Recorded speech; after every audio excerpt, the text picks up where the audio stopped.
Imagine waking up tomorrow with no running water, no medicine, no dentist, not knowing if you'll eat today, and knowing that, statistically, you'll be dead before 40.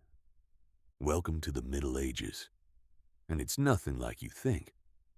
Movies, shows, games, they all painted the Middle Ages as an era of heroes, gleaming knights, and elegant queens.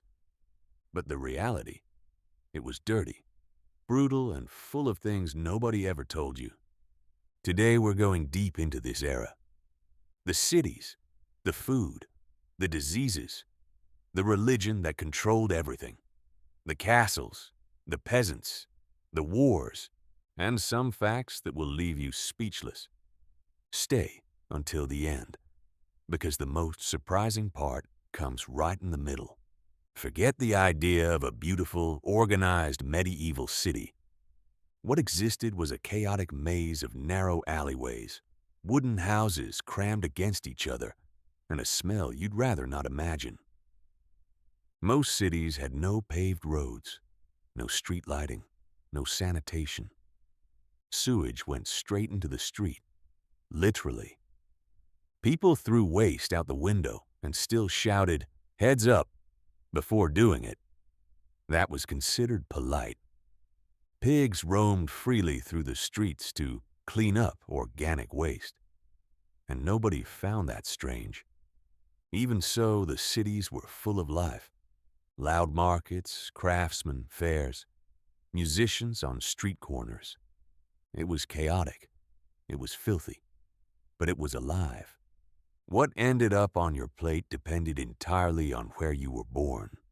If you were poor, and most people were, your diet was basically this: hard black bread, thin vegetable broth, and maybe a little cheese.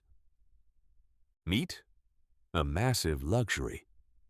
Most people only ate meat on feast days, if they were lucky. The bread was so hard it had to be soaked in broth just so it wouldn't break your teeth, which were already terrible, by the way. Now, if you were nobility, it was different. Roasted pheasant, wild boar, imported wine, incredibly expensive spices. We need to stop here for a moment because this is probably the most brutal aspect of the Middle Ages. In 1347, a ship docks in Sicily. The sailors are dead or covered in black tumors that bleed and reek of an unbearable stench. It was the Black Death. And over the next 5 years, it killed between 30% and 60% of Europe's entire population. 30 to 60%. We're talking 25 to 50 million people. Wiped off the map in less than a decade. Doctors had no idea what it was. Some believed it was divine punishment. Others wore the famous beak mask, which looks like a costume today, stuffed with aromatic herbs because they thought the air itself might be poisoned. And hygiene in general? Much better than the urban legend says, but still nothing compared to today. Baths happened.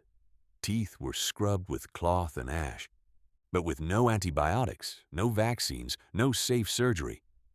A tooth infection could kill you. A failed childbirth took mother and child. Any deep wound had a good chance of being fatal. If there's one thing that defined absolutely everything in the Middle Ages, it was the church.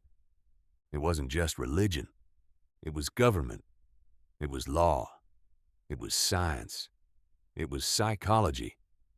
The church told you what you could do, who you could marry, what you could eat on each day of the week, and what would happen to your soul after death. And the fear of hell wasn't a metaphor. It was absolutely real in people's minds. Paintings of hell lined the walls of churches. Detailed. Terrifying.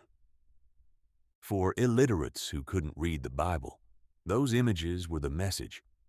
Question the church? Dangerous. Practice anything that looked like witchcraft or heresy? You could be put on trial, and those trials rarely ended well. But there's another side to this. The church also built hospitals. It preserved books and knowledge. And the cathedrals, engineering feats that seemed impossible for the time, were, for the people, concrete proof that God existed. Now let's talk about what you probably associate most with the Middle Ages, the castles. And here comes the first shocking truth. Castles were not luxurious. They were cold, damp, dark. Stone walls trapped the cold in winter and the stuffiness in summer. Windows were small on purpose, to make enemy attacks harder. No carpets, just straw on the floor. And that straw sat there for weeks, soaking up everything that fell on it. Yeah, noble life wasn't exactly a fairy tale, but they had power. And power in the Middle Ages was measured in land, soldiers, and marriage alliances. Marriages among nobles were rarely about love. They were political contracts. Children of 12, 13 years old could be promised to strangers on the other side of the continent. Nobility lived in a constant game of chess, and those who made the wrong move paid with their head. Sometimes literally, but the vast majority of people didn't live in castles. Around 90% of the medieval population were peasants. 90%. They lived in single-room huts. The entire family slept together. Animals stayed outside, or inside in winter to make use of the livestock's warmth. They rose before sunrise. They worked until nightfall. And a portion of everything they produced went straight to the feudal lord, the nobleman who owned the land. That was the feudal system. You worked the land in exchange for protection, but that protection came at a very steep price. And yet, these peasants had culture. They had festivals, music, stories, love. They built villages that exist to this day. They planted forests that still stand. They created recipes that became the culinary traditions of entire countries. The Middle Ages weren't made by kings. They were made by these people that history almost forgot. Now let's talk about the knights, the most iconic symbol of the Middle Ages. And once again, the reality is very different from the myth. A full suit of armor weighed between 15 and 25 kilograms. But contrary to what most people think, knights in armor could move quite well, do push-ups, climb stairs, mount their horse unassisted.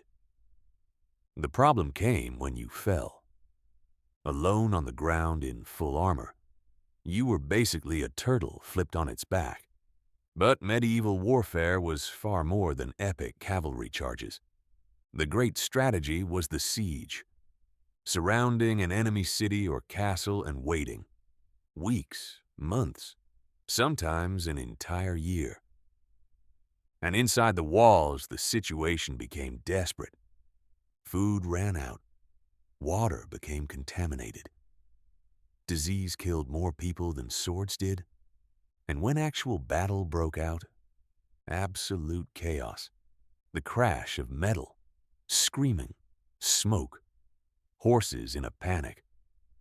On both sides, men who in most cases had no desire to be there. And now, the facts nobody tells you. Get ready. Number 1. In the Middle Ages, people believed that eating too many carrots could drive you insane. Medicine back then was creative. Number 2. There were trials in which animals were prosecuted as criminals. Pigs, horses, and even insects were brought before a court, and some were sentenced to death. Number 3. There was a condition called St. Vitus's dance, where hundreds of people would begin dancing compulsively through the streets, unable to stop, for days or even weeks. It happened multiple times. Historians still debate the cause: mass hysteria, hallucinogens in the bread, a neurological disease. Nobody knows for sure. Number 4. The concept of free time barely existed for peasants. But there were over 150 religious holidays per year, meaning, on average, every other day there was some kind of church celebration. Maybe that's why the church was so popular. So, what was life actually like in the Middle Ages? Hard, unjust, frightening, but also human. Surprisingly human. People loved, made art, built things that still stand today. They endured pandemics, wars, and systems that seemed impossible to break. And we are here because they survived.